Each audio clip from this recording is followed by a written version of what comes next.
ॐ नमो भगवते वासुदेवाय। ॐ नमो भगवते वासुदेवाय। ॐ नमो भगवते वासुदेवाय।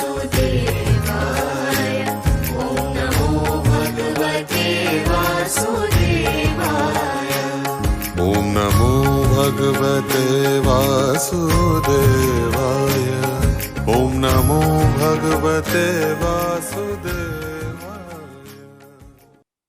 પ્રભુનું નામ લેવું, પ્રભુમાં પ્રેમ રાખવો, એ જો વાતાવરણ અનુકૂળ હોય તો એ હજુ સુલભ બને, સહજ બને. તો એવું વાતાવરણ આપ સૌ પ્રોવાઈડ કરો છો. આપણે જે આ ભાગવતનો અભ્યાસ કરીએ છીએ એનો ફક્ત એક જ માત્ર હેતુ છે, ભગવાનનો પ્રેમ વધે. ઘણીવાર ભાગવતની કથા સ્વજનો પાછળ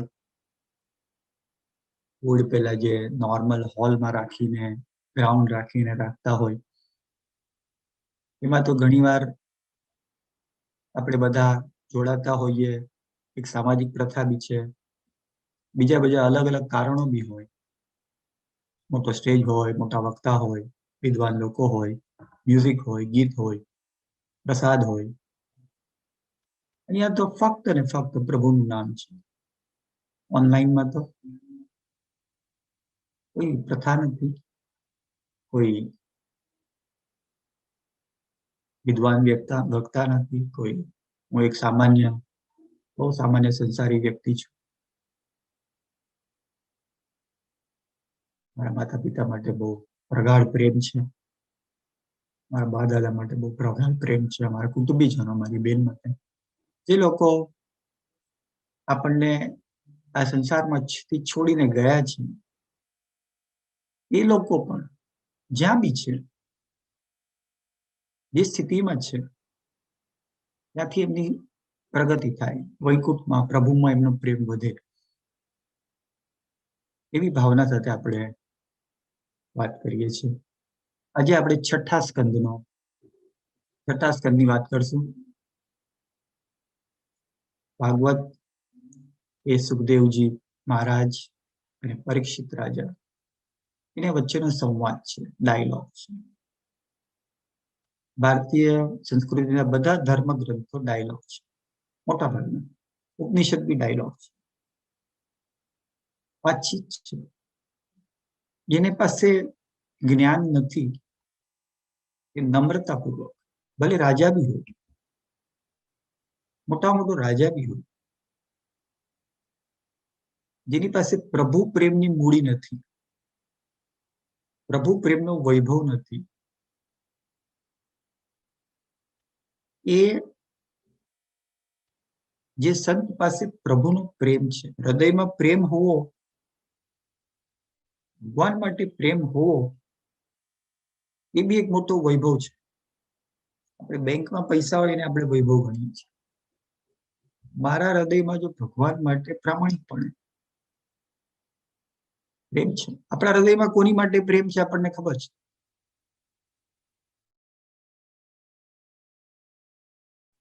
આપણને ખબર છે કે આ મારો છે વ્યક્તિ.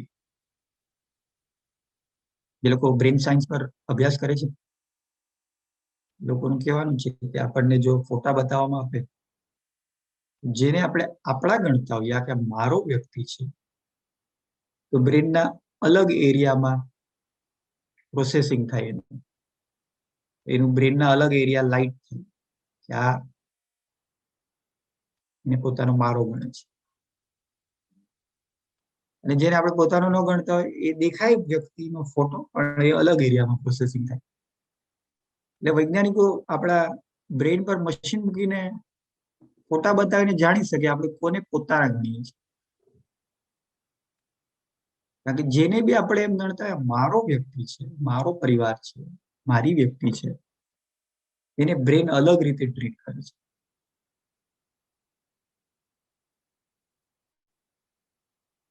ભગવાન આપણને મારા લાગે, અમારો ભગવાન છે, તો પ્રભુમાં પ્રેમ થાય. એ જે પ્રભુમાં એવો પ્રેમ થવો, એ બી એક મોટો વૈભવ છે, મોટા મોટી મૂડી છે. એ અમારો પ્રભુમાં પ્રેમ છે. એક જમાનામાં એ વ્યવસ્થા હતી, ગમે એટલો વૈભવશાળી વ્યક્તિ હોય, રાજા હોય, પ્રતિભાશાળી રાજા હોય, કે જેની પાસે પ્રભુનો પ્રેમ છે, એની પાસે જઈને પ્રશ્ન પૂછે. સુખદેવજી મહારાજ તો સંત છે, કઈ નથી એમની પાસે, કોઈ મોટા મહેલો નથી. સુખદેવજી મહારાજ પાસે રાજા પરીક્ષિત આવી, પૃથ્વીના સમ્રાટ ચક્રવર્તી રાજા પરીક્ષિત આવીને એમને પ્રશ્ન પૂછે છે. ને આ રીતે 7 દિવસ સુધી વાતચીત ચાલે છે. 15,000 શ્લોક. એને પછી વ્યાસ મુનિએ જે 12 સ્કંદમાં એનું આયોજન કર્યું છે, એમાં આજે આપણે અડધો 6ઠ્ઠો સ્કંદ આવી ગયા. અડધી યાત્રા ભાગવતની પતી ગઈ. જે 6ઠ્ઠા સ્કંદની વાત કરશું. ભાગવતમાં બધી બહુ જ રોચક મધુર કથા છે, બહુ રોચક કથા છે દરેક કથા. આ 6ઠ્ઠા સ્કંદમાં બી ઘણી બધી કથા છે. યમરાજાની છે, દક્ષ અને નારદની છે, વૃત્તાસુરની છે. બહુ ઇન્ટરેસ્ટિંગ છે. જે લોકો નાના છોકરા, હું નાનો હતો મને બહુ આમાં ઇન્ટરેસ્ટ આવતો હતો, કેવી રીતે ઇન્દ્ર ભગવાને દધીચીના હાડકાથી વૃત્તાસુરને હરાવ્યો. અને અજામિલની છે, બહુ પ્રિય કથા છે અજામિલની. અજામિલ ને નારાયણ, એની કથા આપણે અજામિલ અને નારાયણની કથાનો અભ્યાસ કરશું. અને 6ઠ્ઠા સ્કંદના 15મા અધ્યાયનો 8મો શ્લોક, એનો એક અભ્યાસ કરશું. અજામિલની કથાની વાત કરું, બહુ પોપ્યુલર કથા છે, મોટા ભાગે બધાને ખબર જ હોય. એ પહેલા હું એક બે બીજી વાત કહી દઉં, શેર કરું છું. કોઈ પણ મશીન જે હોય, કોઈ પણ મશીન હોય, સાધન જે હોય, એ કેમ ચાલે છે, કેમ ઓપરેટ થાય છે, એ ખબર પડે તો આપણે બહુ સરસ રીતે, સરળતાથી એ મશીનને ઓપરેટ કરી શકીએ. એવી રીતે આ મોબાઈલ આવી ગયા. પેલા ઘણા બધા સિનિયર સિટીઝનને મોબાઈલ આવડતા નહોતા. પેલા તો કોઈને નહોતા આવડતું, પણ સિનિયર સિટીઝનો ધીરે ધીરે કે ભાઈ અમારે નથી, મારા મમ્મી બી કે મારે નથી જોતો મોબાઈલ. તો પછી બધા ફોર્સ કરે, તમે મોબાઈલ લેવો જ પડશે, અમે કેવી રીતે વાત કરીએ. પછી વોટ્સઅપ આવી ગયું, હવે ઝૂમ આવી ગયું. પછી ધીરે ધીરે બધા શીખતા જાય કે આ વોટ્સઅપ કેમ ચાલે છે, ફોરવર્ડિંગ કેમ થાય છે. આ ઝૂમ આવી ગયું. હવે આ ભાગવતનો આપણે અભ્યાસ ઝૂમ પર કરીએ છીએ, એટલે બધા અમારા ઘણા બધા સ્વજનો, પરિવારજનો ધીરે ધીરે ઝૂમ બી શીખી ગયા. જયારે પેલા ઝૂમ કોઈ દાડો શીખ્યા નતો, એ બી ક્યાં ઝૂમ પર આવે છે તો આપણે શીખી ગયા. કેવી રીતે મ્યુટ કરવાનું, કેવી રીતે ઓપન કરવાનું, શીખી જાય ધીરે ધીરે. સાધન જેમ જેમ તમે શીખતા જાઓ, આ સાધન કેમ ચાલે છે, એટલો તમે એનો સહજતાથી, સુંદરતાથી, શાંતિથી ઉપયોગ કરી શકો. કારણ કે સાધન છે એની સ્થિતિ પ્રમાણે, એની જે નિયમ છે, પદ્ધતિ છે, એ પ્રમાણે જ ચાલે.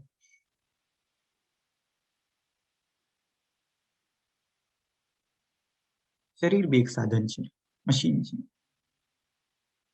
આપણને જો મશીનની રચના ખબર પડે, એ સાધન કેમ ચાલે છે એ ખબર પડે, તો આપણે બી બહુ સહજતાથી, સુંદરતાથી, શાંતિથી એનો ઉપયોગ કરી શકીએ. હવે જેને ઝૂમ કેમ ચાલે, વોટ્સઅપ કેમ ચાલે ખબર ન પડતી હોય, મોબાઈલ કેમ ચાલે ખબર ન પડતી, તો એ ધાંગા થઈ જાય કે હવે આમાં કેમ કરવું, ક્યાં ક્લિક કરવાનું, કેમ કરવાનું. એ જેમ તેમ બધે ક્લિક કરી નાખે, કારણ કે ખબર નથી. જેને ખબર છે એટલે બરાબર ખબર છે, અહીંયા ક્લિક કરો એટલે આમ થાય, કારણ કે ડિઝાઇન એવી છે. એમ શરીરની અજામિલની કથા આપણે સમજીએ એ પહેલા આપણે ભાગવતમાં જે સમજાયું છે, એ શરીરની આપણા અસ્તિત્વની ડિઝાઇન શું છે. આપણી પાસે 5 જ્ઞાનેન્દ્રિયો છે. આપણા ઝૂમમાં મ્યુટ, અનમ્યુટ, વિડીયો ઓફ એવા બધા કંટ્રોલ હોય, એમ આપણા શરીરમાં ટોટલ 11 વસ્તુઓ છે, કંટ્રોલ છે 11. 5 જ્ઞાનેન્દ્રિય, 5 કર્મેન્દ્રિય અને એક આપણો અહંકાર, આઈડેન્ટિટી, હું આ છું. 5 જ્ઞાનેન્દ્રિયોમાં જ્ઞાનેન્દ્રિય એટલે સેન્સ ઓર્ગન, એની બી ડિઝાઇન સમજશું અને કર્મેન્દ્રિયોની બી ડિઝાઇન, તો આપણે બહુ શાંતિથી જીવન જીવી શકીએ. તો જ્ઞાનેન્દ્રિયોની ડિઝાઇન શું છે? જ્ઞાનેન્દ્રિયો કઈ કઈ છે? આંખ, કાન, નાક, જીભ અને ત્વચા. 5 જગ્યાએથી બહારના અસ્તિત્વની વાતો, સિગ્નલ, એ બધું આપણા અંદર જાય છે. 5 જગ્યાએ 5 દ્વાર છે, ત્યાંથી બધી ઇન્ફોર્મેશન અંદર જાય છે, માહિતી અંદર જાય છે. આંખથી માહિતી અંદર જાય છે, કાનથી જાય છે, નાકથી જાય છે, ટેસ્ટથી જાય છે, ટચથી જાય છે, બધી અંદર જાય છે. એ 5 સેન્સ ઓર્ગન છે. અને 5 કર્મેન્દ્રિય છે, જેનાથી આપણે એક્શન લઈએ છીએ. હાથ, પગ, વાણી, રિપ્રોડક્ટિવ ઓર્ગન, એક્સટ્રેક્ટરી ઓર્ગન. આ 5 આપણી કર્મેન્દ્રિય છે, કર્મ કરીએ છીએ. હવે કર્મેન્દ્રિયોની ડિઝાઇન શું છે? એ કર્મેન્દ્રિયોને તમે એને અનુકૂળ વસ્તુ આપો એટલે એ સેટિસ્ફાઈ થઈ જાય, કર્મેન્દ્રિય સેટિસ્ફાઈ થઈ જાય. જેવી રીતે પગ છે, તમારા પગમાં ચાલવા માટે ચપ્પલ જોઈએ. તમે તમારા ઘરના બહાર આવ્યા તો ચપ્પલ જોયા, ચપ્પલ પહેરીને ચૂપચાપ ચાલવા માંડે. બેસવા માટે, શરીરને બેસવા માટે ખુરશી જોઈએ. ખુરશી પડી ગઈ તો માણસ બેસી જાય. કર્મેન્દ્રિયોને સંતોષ માટે બહુ સરળ વસ્તુ જોતી હોય એ હાથ છે. હાથથી આપણે ટૂલ્સ બધા જોઈએ, હાથથી ઓપરેટ કરવા માટે. કોઈ ગૃહિણી હોય, ગૃહમાતા હોય, એ ઘરમાં રસોઈ બનાવતી તો ચપ્પુ જોઈએ, તો હાથ માટે ચપ્પુ જોઈએ, તો ચપ્પુથી કાપી શકે. તો ચપ્પલ, ચપ્પુ, ખુરશી, આ બધું કર્મેન્દ્રિયોની માટે છે. તરત કર્મેન્દ્રિય આ વસ્તુ મળે એટલે સંતોષ પામે. તમે કોઈના લગ્નમાં જાઓ તો એક માણસ માટે એક જ ચેર હોય, 100 મહેમાન આવવાના હોય અને 2000 ચેર નો હોય કે ભાઈ એક માણસે 20 ચેર રાખો, જ્યાં બેસવું હોય ત્યાં. અને માણસ બી આવે એને એમ ન થાય કે હવે એક ચેર પર બેઠો, આ બીજી રહી ગઈ 19 ચેર, ચલો બીજામાં પર બધી થોડી થોડી બેસી રહો, થોડી વાર બધામાં બેસી રહો, એમ મન ન થાય. એક ચેર છે, બેસી ગયા. ખાવામાં, જ્ઞાનેન્દ્રિયમાં 20 આઈટમ હોય કે ચાલ બધી થોડી થોડી ખાઈ લો. ને એ ઓર્ગેનાઇઝ કરવા વાળા બી 20 આઈટમ રાખે. અને 20 ખાતા હોઈએ ત્યાં 21મી આઈટમ કઈક રહી ગયું આવે તો આ રહી ગઈ, મારું આ રહી ગયું. હું પેલા નાનો હતો ને તો અમને ભાગવત કથાનું આમંત્રણ આવે, પછી મારા મમ્મી કે આ ભાગવત કથા છે, ફલાણી જગ્યાએ તારે જવાનું છે. મારે કામ છે મમ્મી, મારે કામમાં છું. કઈ નહીં, કામમાં હોય તો કઈ વાંધો નહીં, પણ આ દિવસે તો તારે જવું જ પડશે. ઓકે, એ દિવસે કૃષ્ણ જન્મ છે, તમારે અહીંયા સારું કૃષ્ણ જન્મ છે તો બહુ સારું. આપણો બી કૃષ્ણ જન્મ 10મો અધ્યાય 10મો સ્કંદ આવશે, કૃષ્ણ જન્મ. પછી કે કૃષ્ણ જન્મ છે, સારો પ્રસાદ બી હશે. કૃષ્ણ જન્મ છે તો પ્રસાદ સારો હશે. તો સેન્સ ઓર્ગન જે છે એની ડિઝાઇન કેવી છે? ગમે તેટલું કરો એ સેટિસ્ફાઈ થાય જ નહીં, એની ડિઝાઇન જ છે. એ પછી છોડી જ દેવું પડે. આપણે એવી રીતે ઘણી વાર ભ્રમણામાં હોઈએ કે એકવાર આપણે બધું ખાઈ લેશે ને પછી મન તૃપ્ત થઈ જશે. પોસિબલ નથી. બધે જઈ આવશો ને ફરી આવશો ને બધું જોઈ લેશો ને એટલે મન તૃપ્ત થઈ જશે. પોસિબલ. મ્યુઝિક તમે જો, ગીતો જો, રોજ નવા નવા ગીત આવતા જ જાય. તો કોઈ સેટિસ્ફાઈડ થઈ જાય કે બસ હવે ગીત સાંભળી લીધા, હવે નથી સાંભળવું? નહીં. એ ડિઝાઇન જ એવી છે. જ્ઞાનેન્દ્રિયોની ડિઝાઇન એવી છે, સેન્સ ઓર્ગનની દુષ્પુર છે. કોઈ દિવસ સેટિસ્ફાઈડ ન થાય. કોઈ દિવસ એમ ન થાય કે બસ બધું ખાઈ પી લીધું, હવે ખાલી ખીચડી ખાઈએ. તો નિર્ણય કરો તો થાય, સ્વાભાવિક રીતે ન થાય. સ્વાભાવિક રીતે કર્મેન્દ્રિયોમાં સ્વાભાવિક રીતે શું થાય કે ચેર હોય તો એક જ ચેર પર બેસી ગયા, એમનું મન થાય કે મારે બીજી ચેર પર બેસવું છે. એમ ન થાય. એ સેટિસ્ફાઈડ. એની ડિઝાઇન એવી છે. જ્ઞાનેન્દ્રિયોની ડિઝાઇન કોઈ દાડો એની મેતે સ્વયંભૂ એ નહીં થાય. તો અજામિલની કથા એવી છે. અજામિલ બહુ વિદ્વાન બ્રાહ્મણ અને પોતાના વેદાભ્યાસ, ભગવાનની ભક્તિમાં લીન, પોતાના પરિવાર સાથે પ્રભુ ભક્તિ કરીને બહુ સુંદર જીવન વ્યતીત કરતો હતો. બધું સરસ ચાલતું હતું. આપણા જીવનમાં બી બધું બહુ સરસ ચાલતું હોય. ભગવાનનું નામ લેતા હોઈએ, તબિયત સારી હોય, પરિવારમાં બધા સુખી હોય, તો આપણું ઘણી વાર જીવન સરળતાથી ચાલતું હોય, કામકાજ ઠીક ચાલતું હોય. એવી રીતે અજામિલનું જીવન ભગવાનની દયાથી, કૃપાથી બહુ સુંદરતાથી ચાલતું હતું. હવે ઘણીવાર આપણા સુંદરતાથી ચાલતા જીવનમાં આપણે ભગવાનથી વિખૂટા પડી જઈએ છીએ, વિમુખ થઈ જઈએ છીએ. એમાં કોઈ બહુ મોટી ઘટનાઓ નથી હોતી, નાની નાની વાત. બહુ ભાગવતમાં સુંદર વર્ણન છે અજામિલના જીવનનું, બહુ સુંદર વર્ણન કે એ એના પત્ની, એના પરિવાર સાથે, બાળકો સાથે ભગવાનનું નામ લઈને પોતાનો રોજગાર ચલાવીને બહુ આનંદથી એ બ્રાહ્મણ રહેતો હતો. એ પરિવાર બહુ સુંદરતાથી રહેતો હતો. એકવાર હવે જો આ રીતની ઘટના ટ્વિસ્ટ આવે, આખી વળાક આવી જાય જીવનમાં, વળાક આવી જાય. સુંદર ચાલતા જીવનમાં કેવો વળાક આવી જાય. એ અજામિલ બ્રાહ્મણ, વિદ્વાન પુરુષ, કોઈ સામાન્ય માણસ નહીં, વિદ્વાન પુરુષ, એ જતા હતા અને એને એવું એક દ્રશ્ય જોયું કે એક યુવાન સ્ત્રી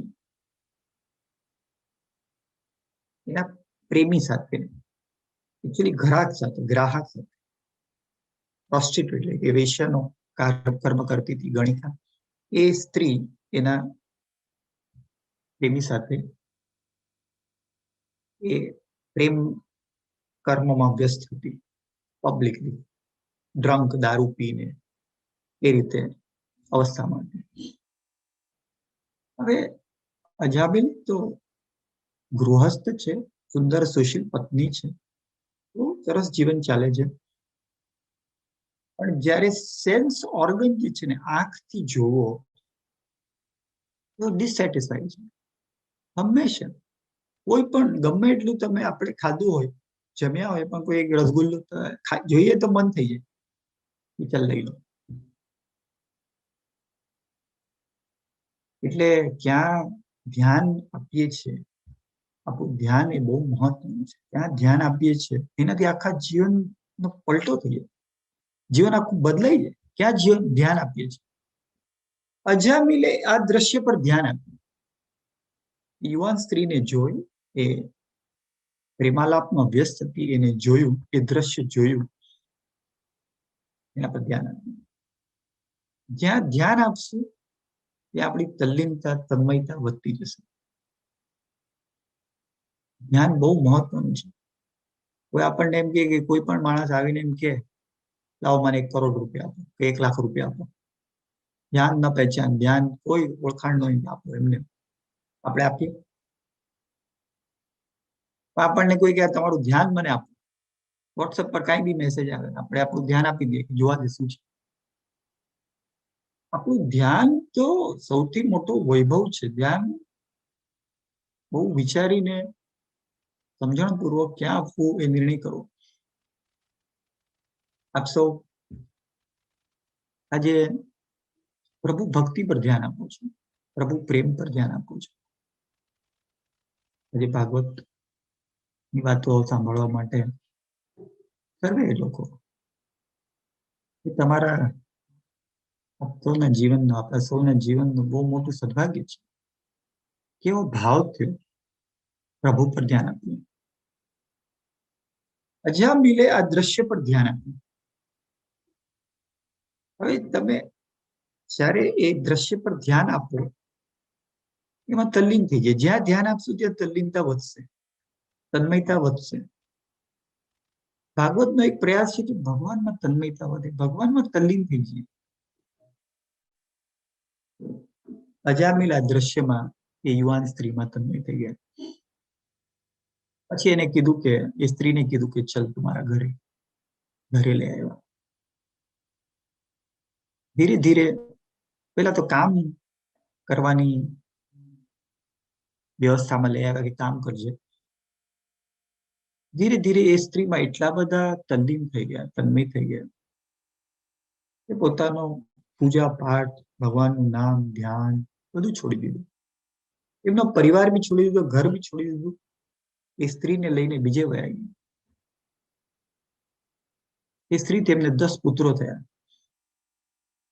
એને જે સૌથી નાનો પુત્ર એનું નામ નારાયણ, એનું નામ રાખ્યું નારાયણ. કારણ કે પહેલાના સંસ્કાર બી ખરા ને કે ભગવાનની ભક્તિમાં લીન રહેતા હતા. સૌથી નાના છોકરાઓનું નામ રાખ્યું નારાયણ. અને આપણે જોયું કે નાના છોકરાઓ હોય ને એના પર બહુ મા બાપને બી પ્રેમ, બધાને બહુ પ્રેમ હોય. અમે 3 ભાઈ બહેન છે. અમારો ભાઈ ભાવિશભાઈ સૌથી નાના છે. બધાને પ્રેમ, મને બી બહુ પ્રેમ, બધાને બહુ પ્રેમ. નાના છોકરા પર અજામિલને બહુ પ્રેમ. વારે ઘડીએ એ જમવાનું હોય તો બી નારાયણ, જમતા પહેલા બી નારાયણ ક્યાં છે, નારાયણ ક્યાં છે, નારાયણને બોલાવો.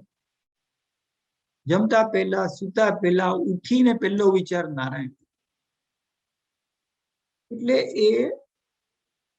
એના નાના છોકરાની જે વાતો, એની વાણી, એનું બોલવું, ઘણીવાર આપણે છોકરાઓ નાના હોય ને બહુ મોહ પામીએ, તલ્લીન થઈ જાય. બોલતા હોય,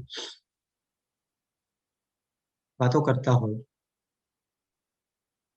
ખાસ કરીને ગ્રાન્ડ પેરેન્ટ્સ હોય તો એ ગ્રાન્ડ ચિલ્ડ્રનમાં ટોટલ તલ્લીન, તન્મય થઈ જાય. તો નારાયણમાં અજામિલ તન્મય.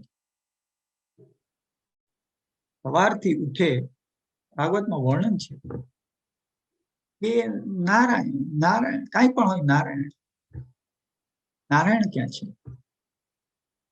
પછી અજામિલનો અંત સમય આવ્યો. આપણો અંત સમય ક્યારે આવશે કોઈને ખબર નથી પડતી.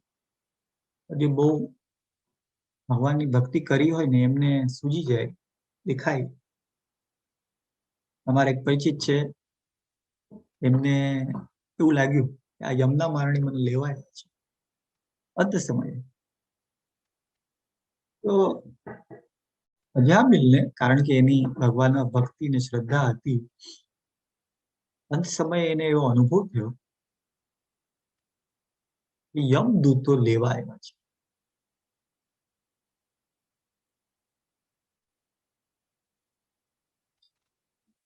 યમદૂતો લેવા આવ્યા છે. યમદૂતોનો ભાગવતમાં વર્ણન છે, બહુ વિકરાળ, ડર લાગે એવા, હાથમાં બધું ખડગ ને શસ્ત્રો લઈને આવ્યા છે. અજામિલને લેવા આવ્યા. એને જોઈને અજામિલ બહુ ગભરાઈ ગયો. આપણે બહુ ગભરાઈ જઈએ, બહુ ચિંતામાં આવીએ તો જેના પર આપણને સૌથી શ્રેષ્ઠ પ્રેમ હોય એનો આપણને ના યાદ આવે, સૌથી વધુ પ્રેમ હોય. એટલે એ એકદમ અસહાય, હેલ્પલેસ, બહુ હૃદયપૂર્વક આર્તનાદ કર્યો, નારાયણ. દીકરાને બોલાવે છે, નારાયણ.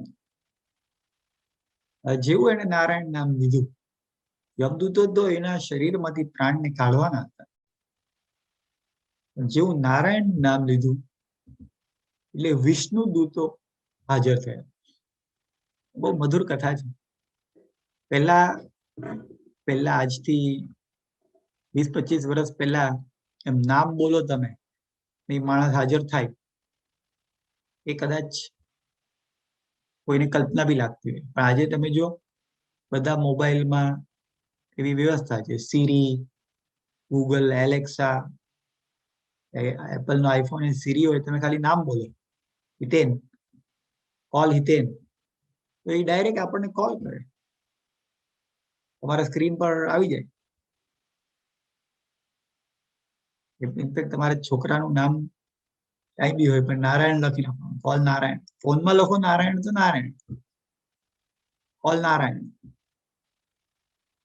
તો એ નારાયણ તમે એને બોલો એટલે એ તમારા સ્ક્રીન પર આવી જાય. આજની ટેકનોલોજી એવી છે કે તમે ખાલી બોલો, ફોનને ઇન્સ્ટ્રક્શન આપો. એ લોકોને આવડતું ન હોય, તમારા કોઈ પણ ફોનના જાણકાર એને સેટ કરવાનું કહો તો તમે બોલો એટલે ફોન લાગે, વિડીયો ફોન બી લાગે. અત્યારની એવી ટેકનોલોજી. પહેલા એવી ટેકનોલોજી હશે કે તમે બહુ હૃદયપૂર્વક બોલાવો તો તરત હાજર થઈ જાય. પેલા બહુ હૃદયપૂર્વકની વાત કરી નારાયણ એટલે વિષ્ણુ દૂતો આવી ગયા.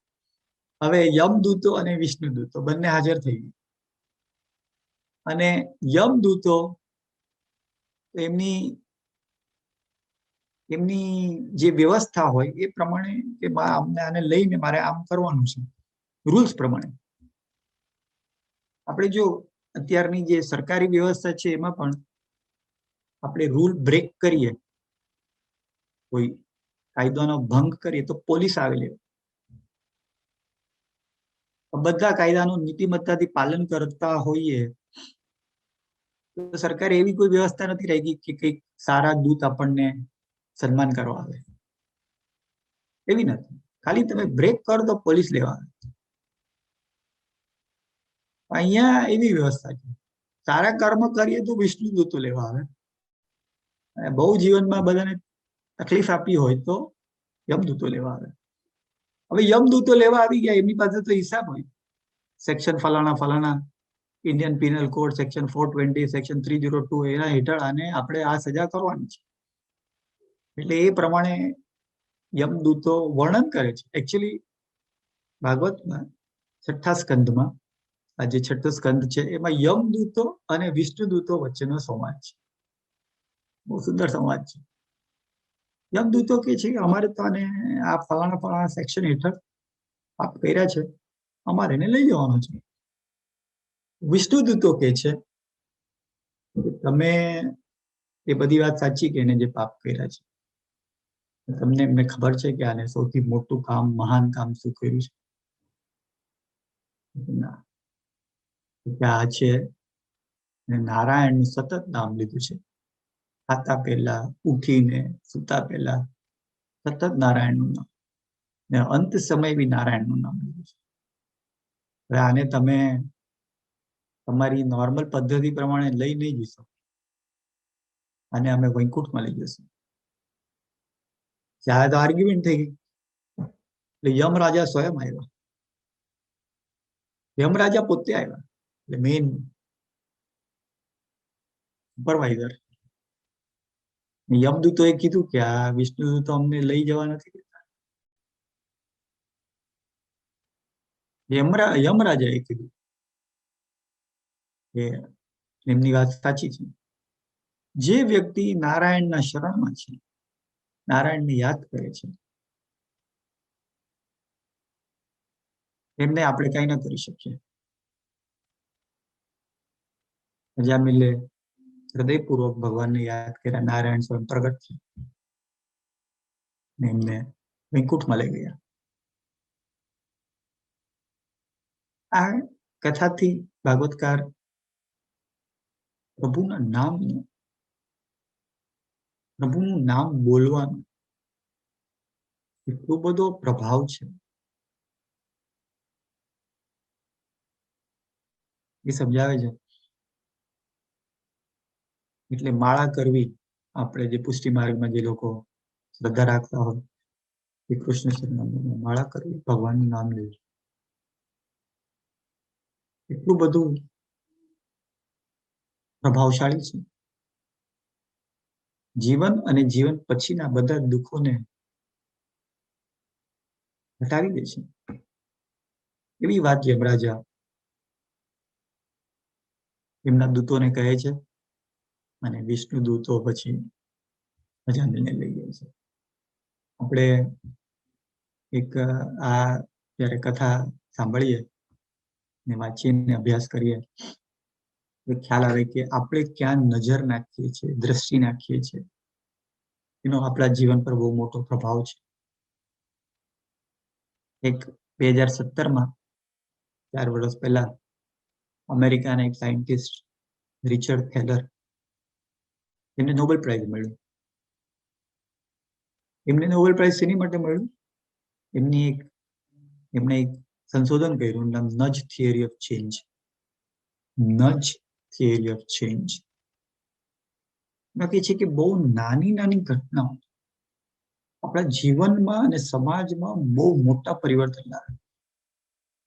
ત્યાં તમે કઈ જાતનું પોસ્ટર ઘરમાં મૂકો છો. એટલે આપણા બધાના ઘરમાં મંદિર હોય એ બહુ જરૂરી. મારા બાનું બહુ સુંદર મંદિર હોય તો આપણને એ જોઈએ એટલે યાદ આવે, નજર જાય એટલે યાદ આવે મારે માળા કરવાની છે, મારે પ્રાર્થના કરવાની છે.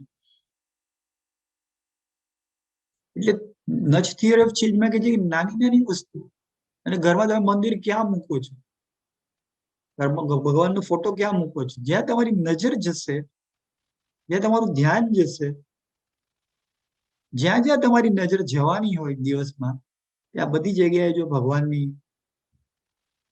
યાદ તમને ફરીવાર પુનર્જીવિત થતી હોય એવી વ્યવસ્થા આપણે કરી દઈએ.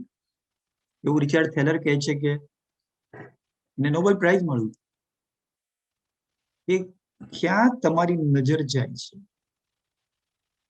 એ નાની નાની ઘટનાઓથી જીવનમાં બહુ મોટો મોટો ફરક પડે છે. અમારી બેન વૈશાલીબેન નું અહીંયા ઘર છે, એમાં બધી જ જગ્યાએ 20-25 જગ્યાએ ફોટા ભગવાનના. ત્યાં તમે જુઓ તો એમ લાગે ભગવાન. આપણે જો વ્યવસ્થા કરી દઈએ પહેલેથી જ ભગવાનને યાદ કરવાની, ભગવાનના સ્મરણની, તો જીવન પ્રભુમય થવામાં સરળતા પડે.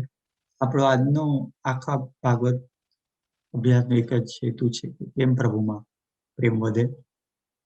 આજનો જે શ્લોક આપણે ચેપ્ટર 15નો 8મો શ્લોક છે, એટલે સ્કંદ 6 ચેપ્ટર 15 અને 8મો શ્લોક છે. બહુ સુંદર શ્લોક છે. એ છે કે ભાગવતકાર કે છે દેહ દેહી વિભાગો યમ, દેહ દેહી વિભાગો યમ વિવેક કૃત પુરાણ જાતિ વ્યક્તિ વિભાગો યમ યથા વસ્તુની કલ્પતી. દેહ દેહી વિભાગોયમ વિવેકાકૃત પુરાણ જાતિ વ્યક્તિ વિભાગોયમ તથા વસ્તુની કલ્પતી. આપણે જે બધા, એનો અર્થ એમ છે કે આપણે જે બધા વિભાગ પાડ્યા છે જીવનમાં, ભાગ પાડ્યા છે કે હું આ ફલાણા દેશનો છું, હું આ જાતિનો છું, અથવા તો હું આ વ્યક્તિ, આ રીતનું વ્યક્તિ છું. આપણે પોતાની જાતને એક ઇન્ડિવિજ્યુઅલ સમજીએ છીએ કે હું એક અલગ છું. આપણે કઈ અલગ નથી, આપણે બધા એક જ છીએ. આજે બધા આપણને જે કલ્પના છે કે આપણે અલગ છીએ, એ એક સપનું છે, કલ્પના છે. દરેક વ્યક્તિ શું ઈચ્છે છે? દરેક વ્યક્તિના મનમાં શું ચાલે છે? દરેક વ્યક્તિ ઈચ્છે છે કે તબિયત સારી રહે, પરિવારની તબિયત સારી રહે, પરિવારમાં બધા સુખી રહે, સફળ રહે, પૈસે ટકે સુખી રહે, પ્રગતિ થાય, સમાજમાં એમનું નામ થાય, લોકો સારું બોલે. આ કોમન છે, આ સંકલ્પ, આ ઈચ્છા બધાની કોમન છે. આમાં ક્યાં ઇન્ડિવિજ્યુઅલ ક્યાં છે? પર્સનલ જેવું કઈ છે જ નહીં. આપણા જે સુખ દુઃખ છે, આપણી ઈચ્છા સંકલ્પો છે, આપણી ચિંતા ભય છે, આ બધું એમ જ છે. અંદર જે મસાલો છે બધો સેમ જ છે બધા. એટલે કે આપણે અલગ છીએ એકબીજાથી, આપણે કંઈ સ્પેશિયલ છીએ, આપણે કંઈ યુનિક છીએ, આપણે કંઈક એવા જે બધા ભાવ છે આ કલ્પના છે. આપણે ફલાણી જાતિના છીએ, આપણે ફલાણા દેશના છીએ, આપણો દેહ અલગ છે, આપણું શરીર અલગ છે, આવા બધા જે વિચાર છે બધી કલ્પના છે. આપણે બધા એક છીએ, આખું અસ્તિત્વ એક છે. જેમ સાગર હોય, સાગરમાં બધા વેવ્સ હોય, કોઈ વેવ્સ મોટો, કોઈ વેવ્સ નાનો, અલ્ટિમેટલી તો પાણી છે. અંતે તો હેમનું હેમ હોય. નરસિંહ મહેતા કહે છે, ઘાટ ઘડ્યા પછી નામરૂપ જુજવા, અંતે તો હેમનું હેમ હોય. બધાના કોની જયારે ઘાટ બનાવે તો કોઈ બંગડી બનાવે, કોઈ માળા બનાવે, કોઈ મંગળસૂત્ર બનાવે, ઘાટ બનાવી નાખ્યો, પણ છે શું? છે તો સોનું. ઘાટ ઘડ્યા પછી નામરૂપ જુજવા, અલગ અલગ નામ થઈ જાય, છે તો સોનું સોનું. એમ ભગવાને આપણને એક જ માટીમાંથી ઘડ્યા છે, ઘડી નાખ્યા, પછી બધાના નામ અલગ અલગ કરી નાખ્યા, પણ અંતે શું છે? અંતે તો આ ઈશ્વરની શક્તિ આપણા સૌમાં અભિવ્યક્ત થઈ રહી છે. આપ સૌમાં ભગવાનની શક્તિ, ભગવાનનો અંશ અભિવ્યક્ત થઈ રહ્યો છે.